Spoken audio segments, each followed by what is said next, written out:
அனைவருக்கும் வணக்கம்.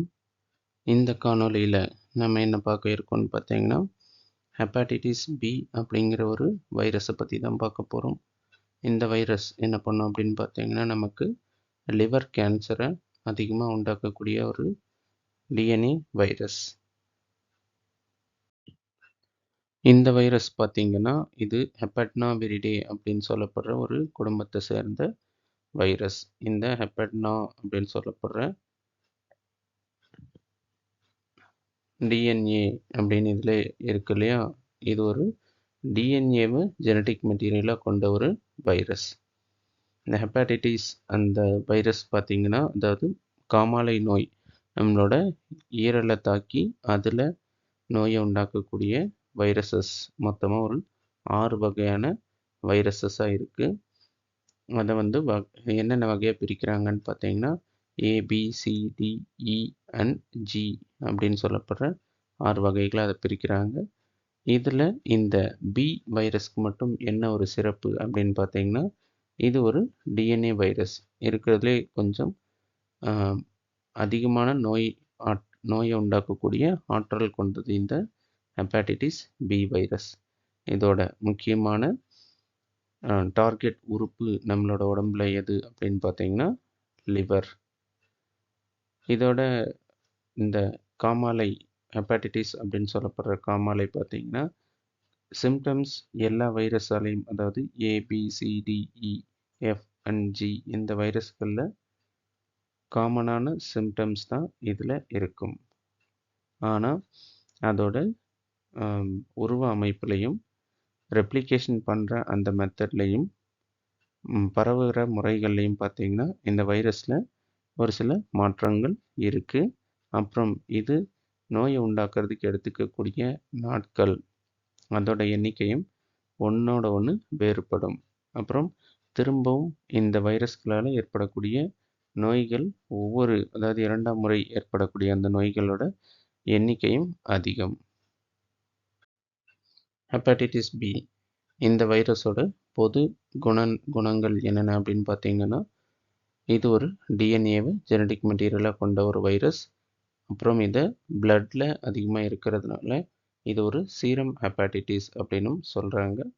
அடுத்ததாக இது எப்படியெல்லாம் பரவும் அப்படின்னு பார்த்தீங்கன்னா, நம்மளோட இரத்தத்தை சார்ந்த பொருட்களோ இல்லை ரத்தம் நம்ம ஒருத்தருக்கு ஒருத்தர் டொனேட் பண்ணுறது மூலமாகவும் இந்த வைரஸ்கள் பரவலாம். அடுத்ததாக செக்ஷுவல் கான்டாக்ட், உடலுறவு முறைகளும் அதன் மூலமாகவும் பரவலாம். பெரிநேட்டல், அம்மா கிட்ட இருந்து குழந்தைக்கு பரவலாம். அப்புறம் நம்மளோட ஈரல் அது டிரான்ஸ்பிளான்டேஷன் பண்ணும்போது பாதிக்கப்பட்ட நபருக்கு நம்ம ஹெப்பாடைட்டிஸ் பி வைரஸால் தாக்கப்பட்டிருந்தால் அவர் டொனேட் பண்ணக்கூடிய லிவர்லையும் இந்த வைரஸ் இருக்கலாம். அதன் மூலமாகவும் இது பரவும். இதனால் ரொம்ப சிவியரான, அதாவது இந்த நோயோட தாக்கங்கள் ரொம்பவும் அதிகமாக இருக்கும். நம்ம அதை தான் அக்யூட் அப்படின்னு சொல்கிறோம். அடுத்ததான் ரொம்ப நாளைக்கு இந்த வைரஸோட தாக்கம் நம்ம உடம்புல இருக்கும். அதுதான் க்ரானிக் லிவர் இன்ஃபெக்ஷன் அப்படின்னு சொல்கிறோம். இந்த வைரஸ் நம்ம உடம்புல நோயை உண்டாக்குறதுக்கு எடுத்துக்கக்கூடிய நாட்களோட எண்ணிக்கை, இன்குபேஷன் பீரியட் பார்த்தீங்கன்னா 45 நாள்லேருந்து 160 நாட்கள். இந்த வைரஸ் நம்ம உடம்புல நம்ம ரத்தத்தில் இருக்குது அப்படின்னு எப்படி கண்டுபிடிக்கலாம்னு பார்த்தீங்கன்னா, இந்த வைரஸோட உருவத்தில் இருக்கக்கூடிய ஒரு ஆன்டிஜன் அப்படின்னு சொல்லப்படுற நோயை உண்டாக்கக்கூடிய திறன் கொண்ட ஒரு உறுப்பு, வைரஸோட உறுப்பு தான் இந்த HBS அப்படின்னு சொல்லப்படுற சர்ஃபேஸ் ஆன்டிஜன். இந்த வைரஸால் நமக்கு லிவர் கேன்சர், லிவர் சிரோசிஸ் அப்படின்னு சொல்லப்படுற ஈரல் அழுகி போகிற ஒரு தன்மை அதுவும் ஏற்படலாம். அடுத்ததாக ஹெப்படோசெல்லுலார் கார்சினோமா, அதாவது லிவர் கேன்சர் அதுவும் ஏற்படலாம். இந்த நோய் தாக்கப்பட்ட மனிதர்களில் 1லேருந்து 2% மக்கள் இறந்து போகிறதுக்கு வாய்ப்புகள் அதிகமாக இருக்குது. இந்த வைரஸோட உருவ அமைப்பு அதை பார்த்தோம்னா, அது ஒரு சர்க்குலர் டிஎன்ஏவை வச்சிருக்கு. வட்ட வடிவமான ஒரு டிஎன்ஏ. அதோட அளவு பார்த்தீங்கன்னா 3.2 கிலோபேஸ் அளவு உள்ள டிஎன்ஏ. அப்புறம் ரொம்பவும் சின்னதாக இருக்கக்கூடிய ஒரு என்வலப்டு அனிமல் வைரஸ். அதாவது அதோட உருவ அமைப்பு, அதோட மொத்த சைஸ் என்னன்னு பார்த்தீங்கன்னா 42 நேனோமீட்டர். அதை டேன் பார்ட்டிக்கல் அப்படின்னு கூட சொல்கிறாங்க. இதோட என்வலப்பும் சேர்ந்தே மொத்தம் 42 நேனோமீட்டர். அந்த அளவில் தான் இந்த வைரஸோட உருவம் அளவு இருக்குது. இதோட அவுட்டர் லிப்பிட், வெளிப்புற லிப்பிட் வந்து பார்த்திங்கன்னா ஸ்டேபிளாக இருக்கும். அதன் மூலமாக, அதாவது இது நம்ம ஆசிட் அந்த மாதிரியான கண்டிஷன்ஸையும் கொஞ்சம் எதிர்த்து உயிர் வாழக்கூடியது. இதோட உருவம் பார்த்திங்கன்னா இக்கோசாஹெட்ரல் நியூக்ளிக் கேப்சிட், அதாவது வட்ட வடிவமான உருவம் கொண்டது இந்த வைரஸ். அடுத்ததாக இந்த வைரஸில் ரொம்ப முக்கியமான 3 ஆன்டிஜென்ஸ் இருக்குது. அதாவது நம்ம உடம்புல நோயை உண்டாக்கக்கூடிய பொருட்கள் என்னென்ன அப்படின்னு பார்த்தோம்னா HBS சர்ஃபேஸ் ஆன்டிஜன், அதாவது சர்ஃபேஸில் வெளிப்புறத்தில் இருக்கக்கூடிய ஒரு ஆன்டிஜன். அடுத்ததாக HBC கோர் ஆன்டிஜன். அடுத்ததாக HBE நியூக்ளிக் ஆசிட் ஆன்டிஜன், அதாவது வைரஸோட அந்த ஜெனட்டிக் மெட்டீரியல் அந்த டிஎன்ஏல ஒட்டிக்கிட்டே இருக்கக்கூடியது இந்த நியூக்ளிக் ஆசிட் ஆன்டிஜன். இது கோர் நியூக்ளிக் கேப்சிடில் இருக்கக்கூடிய ஒரு ஆன்டிஜன். இதுதான் அந்த வைரஸோட உருவ அமைப்பு. வட்ட வடிவமான ஒரு உருவ அமைப்பு, மிகவும் சின்னது, 42 நேனோமீட்டர் தான் இதோட மொத்த அளவே. இதில் பார்த்தீங்கன்னா இந்த ஜெனட்டிக் மெட்டீரியல் இது கூடவே டிஎன்ஏ பாலிமரேஸ் அப்படிங்கிற என்சைமும் இருக்குது. இது ஒரு சர்க்குலர், அதாவது வட்ட வடிவிலான டிஎன்ஏவை கொண்ட ஒரு வைரஸ். ஆனால் இதில் ஒரு சிக்கல் என்னென்னா, இந்த வைரஸோட ஜெனட்டிக் மெட்டீரியல் பார்த்தீங்கன்னா முழுமை பெறாத ஒரு ஜெனட்டிக் மெட்டீரியல். அது இரட்டைப்படை, அந்த இரட்டை அளவில் அதோட ஜெனட்டிக் மெட்டீரியல் இருந்தாலும் அந்த ரெண்டுமே முழுமை பெறாமல் பார்ஷியலி இன்கம்ப்ளீட்டாக இருக்கும். இது கூட ஒரு ரிவர்ஸ் டிரான்ஸ்கிரிப்டேஸ் என்சைமையும் உருவாக்கக்கூடியது இந்த வைரஸ். இந்த வைரஸ் பார்த்தீங்கன்னா இதுக்குன்னு ஒரு முக்கியமான பண்பு இருக்குது. என்னென்னா, அது நம்மளோட லிவர் செல்ஸை தான் அதிகமாக தாக்கி அழிக்கும். இது வந்து நம்ம உடம்புக்குள்ளே இந்த வைரஸ் வந்த 3வது நாளில் இருந்து அதனுடைய வேலையை தொடங்கிடும். இந்த வைரஸ் வந்து பார்த்திங்கன்னா நம்மளோட லிவர் செல்ஸ், ஹெப்படோசைட்ஸ் அப்படின்னு சொல்லப்படுற அந்த செல்ஸ் மேலே தான் போய் ஒட்டிக்கும். ஒட்டிக்கிறதுக்கு உபயோகமாக இருக்கிறது வைரஸ் மேலே இருக்கக்கூடிய ஸ்பைக் புரோட்டீன், அதாவது சர்ஃபேஸ் ஆன்டிஜன். அடுத்ததாக இந்த ஜீனோம், அதோட வைரஸோட ஜீனோம் பார்த்திங்கன்னா நம்ம லிவர் செல்லில் உள்ள நியூக்ளியஸ்குள்ளே அனுப்பப்படும். அங்கே போயிட்டு தான் இது ரெப்ளிகேஷன், புரோட்டீன் உருவாக்குறது, மற்ற எல்லா வேலைகளையும் செய்யுது. இதோட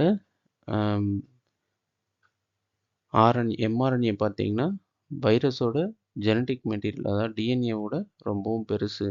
வைரஸோட டிஎன்ஏவோட சைஸு 3.2 KB தான். ஆனால் இந்த mRNAவோட சைஸ் பார்த்திங்கன்னா, அளவு பார்த்திங்கன்னா 3.5 KB.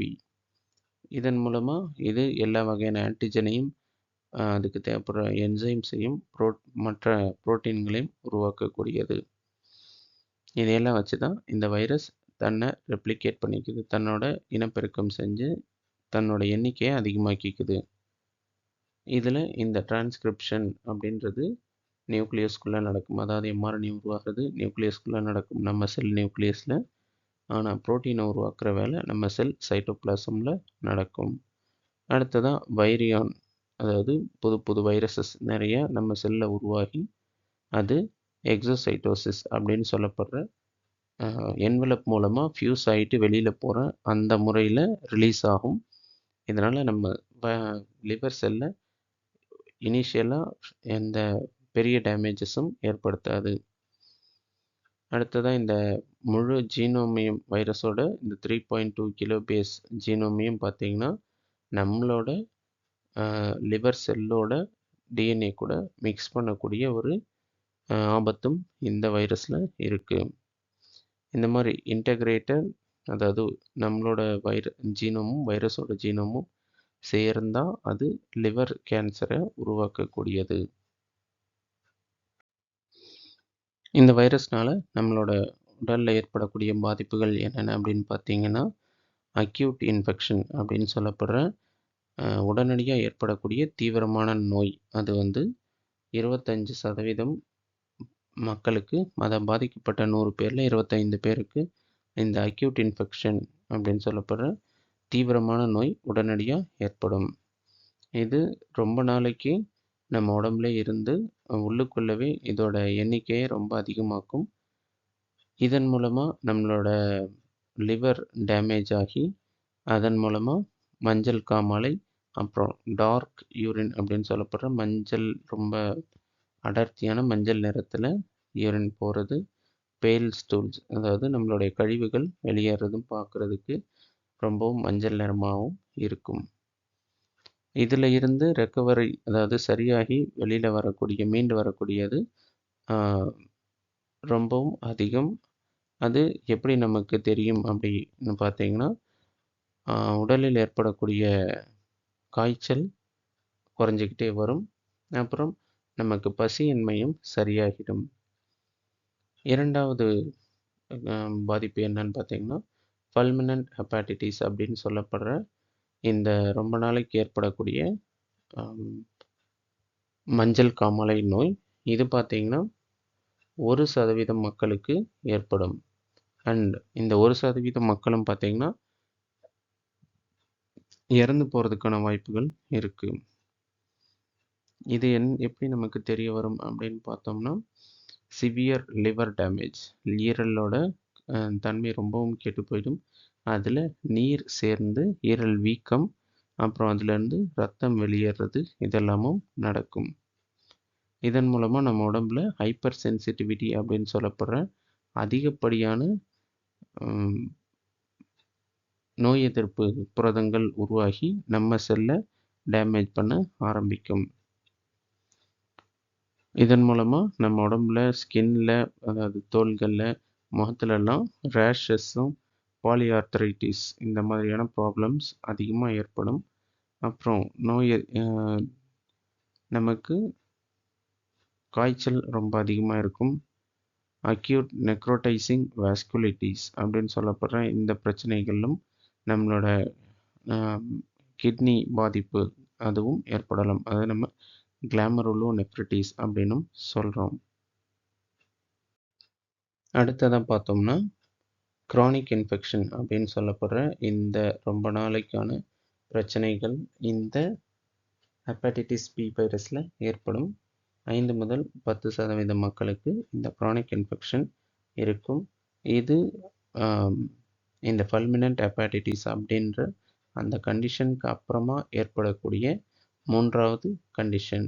இது ரொம்பவும் மைல்டான இன்ஃபெக்ஷனோடவே இருக்கும். அதாவது திரும்ப திரும்ப காய்ச்சல் ஏற்படுறது, இந்த மாதிரியான தொந்தரவுகள் வரும், சரியாகவும் திரும்பவும் ஏற்படலாம். இதன் மூலமாக நம்ம உடம்புல நமக்கே தெரியாமல் நம்மளோட லிவர் செல்ஸ், லிவரில் உள்ள செல்ஸ், ஈரலில் உள்ள செல்கள் எல்லாமே அழிஞ்சிக்கிட்டே இருக்கும். கடைசியாக ஏற்படக்கூடிய தொந்தரவு தான் இந்த பிரைமரி ஹெப்படோசெல்லுலார் கார்சினோமா அப்படின்னு சொல்லப்படுற லிவர் கேன்சர். இதன் மூலமாக 80% மக்கள் இறந்து போகிறதா, அதாவது நோய் பாதிப்புல ஏற்படக்கூடிய பிரைமரி ஹெப்படோசெல்லுலார் கார்சினோமா ஏற்படக்கூடிய மக்களில் 80% பேர் இறந்து போகிறதுக்கான வாய்ப்புகள் அதிகமாக இருக்குது. இந்த ஹெச்பிவி அப்படிங்கிற அந்த ஜீனோம் அது பார்த்திங்கன்னா நம்மளோட செல்ஸில் ஒட்டிக்கிட்டு இருக்கும். அப்புறம் இது சரியாகாமல் நமக்கு பாதிக்கப்பட்ட நபருக்கு இறப்பையும் கொண்டு வரலாம். இந்த நோயோட அறிகுறிகள் அப்படின்னு எடுத்துக்கிட்டோம்னா, ஃபீவர், அதிகமான காய்ச்சல், ஃபேட்டிக், உடல் வலி, சோர்வு, பசியின்மை, வாந்தி, மயக்கம், வயிற்று வலி, மஞ்சள் காமாலை நோய், அப்புறம் ரொம்ப அடர்த்தியான மஞ்சள் நிறத்தில் வெளியேறக்கூடிய உடல் கழிவுகள், அப்புறம் ஜாயின்ட் பெயின் சொல்லப்படுற மூட்டுக்கு மூட்டு வலி, நம்மளுடைய ஸ்கின், அதாவது தோல், கண்கள் இதெல்லாமே வெளிர் மஞ்சள் கலரில் இருக்கும். கடைசியாக நம்மளோட லிவர், இதை சரியாக கண்டுக்காமல் விட்டுட்டோம் அப்படின்னா லிவர் அழுகி போய் லிவரில் ஏற்படக்கூடிய ப்ராப்ளம் கேன்சராக மாறும். அந்த பாதிக்கப்பட்ட நபர் இறந்தும் போவார். இந்த நோய் ஏற்பட்ட ஆரம்ப நிலையிலே இதை சரி பண்ணுறதுக்கு ஒரு சில மருந்துகள் இருக்குது. அடஃபோவிர் அப்படிங்கிற ட்ரக், இன்டர்ஃபெரான் ஆல்ஃபா, பெகிலேட்டட் இன்டர்ஃபெரான், லாமிவிடின், என்டெசாவிர், டெனோட்டோவிர், டெல்பிவுடின் அப்படிங்கிற இந்த இண்டஸ்ட்ரியில் உருவாக்கக்கூடிய மருந்துகள் இதெல்லாமே நம்ம உயிரை காப்பாற்றும். அடுத்ததாக இந்த வைரஸ் நோய் வராமலே இருக்கிறதுக்காக குழந்தைங்களுக்கு நம்ம பிறந்த நாள்ல இருந்து ஹெப்பாட்டிட்டிஸ் பி வேக்சின் கொடுத்துக்கிட்டு இருக்கோம். இதன் மூலமாக இந்த நோயை இப்போ கட்டுப்படுத்தவும் ஆரம்பிச்சிருக்கோம். உங்களுடைய கருத்துக்களையும் கேள்விகளையும் கமெண்ட் பாக்ஸில் கமெண்ட் பண்ணுங்கள். இவ்வளவு நேரம் பொறுமையாக இந்த காணொளியை பார்த்ததுக்கு அனைவருக்கும் நன்றி, வணக்கம்.